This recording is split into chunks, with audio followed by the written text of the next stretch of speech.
Hello friends, സുഗമോദേവി സീരിയലിൻ്റെ ഇന്നത്തെ എപ്പിസോഡിലേക്ക് എല്ലാവർക്കും സ്വാഗതം. അങ്ങനെ സിദ്ധാർത്ഥനും പ്രഭാവതിയും തമ്മിലുള്ള തർക്കത്തെ പറ്റിയാണ് കാണിക്കുന്നത്. സിദ്ധാർത്ഥൻ പറയാണ്, എല്ലാം തന്നെ സ്വന്തം ഇഷ്ടത്തിന് ഒപ്പിച്ചു വെച്ചിട്ട് ഇപ്പോൾ ഞങ്ങളെ കുറ്റപ്പെടുത്തുന്നു. സ്വന്തം മകൻ വഴിതെറ്റിപ്പോകുന്ന സമയത്ത് തിരുത്തുകയാണ് വേണ്ടത്. എന്തെങ്കിലും തെറ്റ് ചെയ്തിട്ടുണ്ടെങ്കിൽ നിയമപരമായി ശിക്ഷ വാങ്ങി കൊടുക്കണമായിരുന്നു.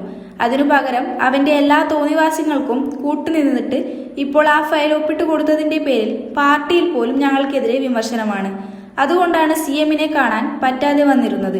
പിന്നെ താനിപ്പോൾ ചോദിച്ചല്ലോ, ഒരുപാട് കളിയാക്കിയല്ലോ. ഇതിനൊക്കെ മറുപടിയാണ് ഞാനിപ്പോൾ പറഞ്ഞത്. എന്തെങ്കിലും ശരിയുണ്ടോ എന്ന് കുറച്ചു നേരം ഇരുന്ന് ചിന്തിച്ചു നോക്ക്. അടുത്ത രംഗത്തിൽ പ്രഭാവതിയും ദേവികയും തമ്മിലുള്ള സംഭാഷണമാണ് കാണിക്കുന്നത്. ദേവിക പറയാണ്, അമ്മേ എന്ന് വിളിച്ചുകൊണ്ട് വരുന്നു. പ്രഭാവതി, മിണ്ടിപ്പോകരുത്. ഇപ്പോൾ സമാധാനമായില്ലേ?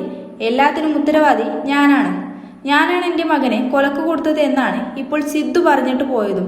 പക്ഷേ ഒരു കാര്യം പറയാം ദേവിക, നീ ഇവിടെ കാലുകുത്തിയതിനു ശേഷമാണ് ചന്ദ്രത്തിന്റെ താളപ്പിഴകൾ ഉണ്ടാക്കാൻ തുടങ്ങിയത്. വല്ലാത്തൊരു ജന്മം തന്നെയാണ്. അടുത്ത രംഗത്തിൽ നന്ദനും പ്രകാശും തമ്മിലുള്ള സംഭാഷണമാണ് കാണിക്കുന്നത്. പ്രകാശ് പറയാണ്, വസ്ത്രങ്ങൾ കാണിച്ചുകൊണ്ട് പറയാണ്, നന്ദൻ ഇതൊക്കെ ഫിറ്റ് ആകുമോ എന്ന് നോക്ക്. എല്ലാം നല്ല ടോപ്പ് ബ്രാൻഡഡ് ആണ്. തനിക്ക് വേണ്ടി ഞാൻ സെലക്ട് ചെയ്തതാണ്. ഫിറ്റായില്ലെങ്കിൽ നമുക്ക് പെട്ടെന്ന് മാറ്റാം. ഇത് കേട്ട നന്ദൻ പറയാണ്, എനിക്ക് വേണ്ട പ്രകാശ്, എനിക്ക് എൻ്റെ വീട്ടിലേക്ക് പോകണം. പ്ലീസ് എന്നെ ഒന്ന് വീട്ടിൽ വിട്. പ്രകാശ് പറയുന്നു, അയ്യോ എങ്ങോട്ട് പോകാൻ? അതൊന്നും ശരിയാകില്ല. ഇപ്പോൾ നന്ദൻ ഇവിടെ ഇരുന്നേ മതിയാകൂ. കുറച്ച് ദിവസം ഇവിടെ ഇരിക്ക്. ഈ ഇട്ട ഡ്രസ്സ് തന്നെ ഇട്ടിരിക്കുമ്പോൾ എന്തോ കാണുന്ന ഞങ്ങൾക്കൊരു മുഷിച്ചിലും നന്ദനും ബുദ്ധിമുട്ടുണ്ടാകും എന്നറിയാം. പിന്നെ നന്ദനിവിടെ യാതൊരു പ്രശ്നവും ഉണ്ടാവില്ല.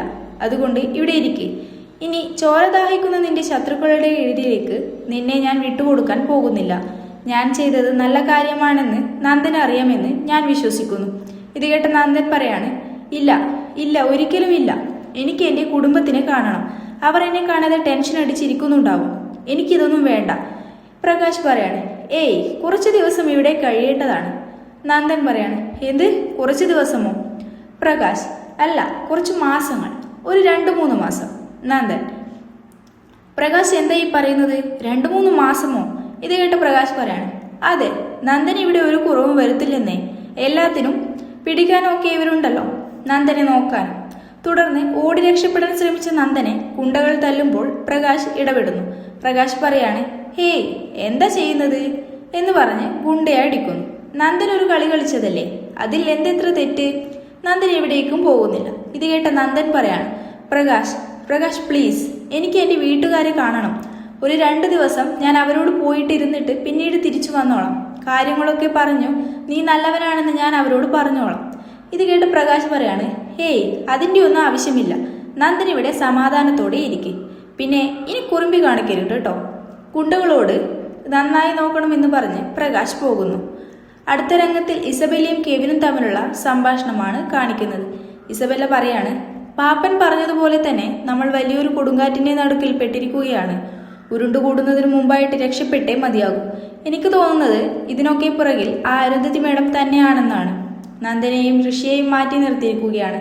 എന്നിട്ട് നമ്മളെ കുറ്റപ്പെടുത്തുന്നു. കെവിൻ പറയാണ്, എനിക്കങ്ങനെ തോന്നുന്നില്ല ഇസബെല്ല. എന്തിനാ അവർ അങ്ങനെ ചെയ്യുന്നത്? ഇത് കേട്ട് ഇസബെല്ല പറയാണ്, അത് പിന്നെ അവർ ഇടയ്ക്കിടയ്ക്ക് പറയുന്നുണ്ട്, ഋഷിയുടെ ഈ ഒരു പ്രവർത്തനങ്ങൾക്ക് പിന്നിൽ നമ്മുടെ ലക്ഷ്യമാണെന്നും നമ്മളാണ് ഋഷിയെ ഈ കുഴിയിൽ കൊണ്ട് ചാടിച്ചത് എന്നൊക്കെ.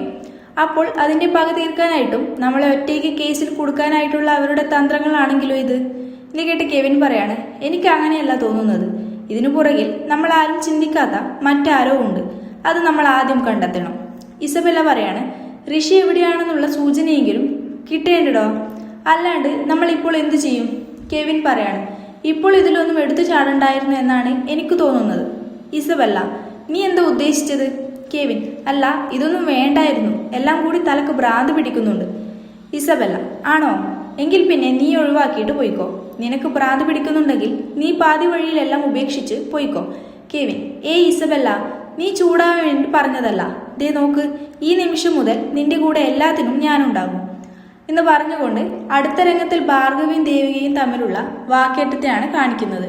ഭാർഗവി പറയാണ്, ദേവിക, നീ ശരിക്കും അതിൻ്റെ കാര്യത്തിൽ എന്തെങ്കിലും അന്വേഷണങ്ങളുമായിട്ട് മുന്നോട്ട് പോകുന്നുണ്ടോ? ദേവിക പറയാണ്, ആൻറ്റി, എല്ലാവരും എന്താ എന്നോടിങ്ങനെ വന്ന് ചോദിക്കുന്നത്? ഭാർഗവി, അത് പിന്നെ നീ MLA അല്ലേ, നിനക്ക് ചെയ്യാൻ പറ്റാത്തതായിട്ട് എന്താണുള്ളത്? MLA-യേക്കാൾ വലിയ ആളല്ലേ പുറത്തു നിൽക്കുന്നത്, അയാളോട് പോയി ചോദിക്ക്. ഭാർഗവി. പ്രഭാവതി അങ്ങോട്ട് വരുമ്പോൾ വീണ്ടും തുടരുന്നു. ദേവിക, നിനക്കൊട്ടും വിഷമമില്ലേ? നീ വലിയ ആള് കളിച്ചിരിക്കുന്നല്ലോ. എസ്തപ്പാന്റെ വീട്ടിലേക്ക് കൊണ്ടുപോയിട്ട് നന്ദനെ മാറ്റി നിർത്തിയിട്ട് വലിയ കാര്യമായിരുന്നെന്നാണ് നീ വിചാരിച്ചിരിക്കുന്നത്. പക്ഷെ ഇപ്പോൾ മനസ്സിലായില്ലേ നീ ചെയ്തത് വെറും മണ്ടത്തരമാണെന്ന്. ദേവിക. ആന്റി ഒരു കാര്യം ചെയ്. ഞാനാകുമ്പോൾ എന്നോട് എന്തു വേണമെങ്കിലും പറയാലോ. എന്റെ തലയിൽ കയറി നിറങ്ങാമല്ലോ. ആന്റിക്ക് ധൈര്യമുണ്ടോ ആ പുറത്തു നിൽക്കുന്ന സിദ്ധാർത്ഥൻ എന്ന മനുഷ്യനോട് പോയിട്ട് സംസാരിക്കാൻ? പറ്റില്ല അല്ലേ? കാരണം നല്ല തക്കതായിട്ടുള്ള മറുപടി കിട്ടുമെന്ന് ആന്റിക്ക് നന്നായിട്ടറിയാം. ദേ നോക്ക്, ക്ഷമിക്കുന്നു എന്ന് കരുതിയിട്ട് ക്ഷമയ്ക്ക് ഒരു പരിധിയുണ്ട്. വെറുതെ എൻ്റെ തലയിൽ കയറി നിറങ്ങാൻ നിൽക്കേണ്ട. ആന്റി, ഞാൻ ഈ ക്ഷമിച്ചു തരില്ല. പിന്നെ എൻ്റെ മനസ്സിനുള്ളിൽ എന്താണെന്നുള്ള കാര്യം എനിക്കാര്യം ബോധ്യപ്പെടുത്തേണ്ട ആവശ്യമില്ല.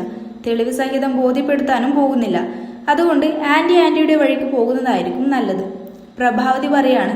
ഭാർഗവി, ആരെയും ഒന്നും പറയാൻ നിൽക്കേണ്ട. ആരും ഒന്നും ചെയ്യാനും പോകുന്നില്ല. അടുത്ത രംഗത്തിൽ ഋഷിയെ തട്ടിക്കൊണ്ടുപോയ രംഗത്തെയാണ് കാണിക്കുന്നത്. ഗുണ്ട, അതായത് തട്ടിക്കൊണ്ടുപോയയാൾ പറയാണ്, എന്താണ് ചെറുക്ക, നിനക്ക് ഫുഡ് കഴിക്കാൻ വയ്യല്ലേ എന്ന് ചോദിച്ച് ഋഷിയുടെ മുഖത്തടിക്കുന്നു. ഇന്നത്തെ എപ്പിസോഡ് ഇവിടെ അവസാനിക്കുന്നു. അടുത്ത എപ്പിസോഡിനായി എല്ലാവരും കാത്തിരിക്കുക.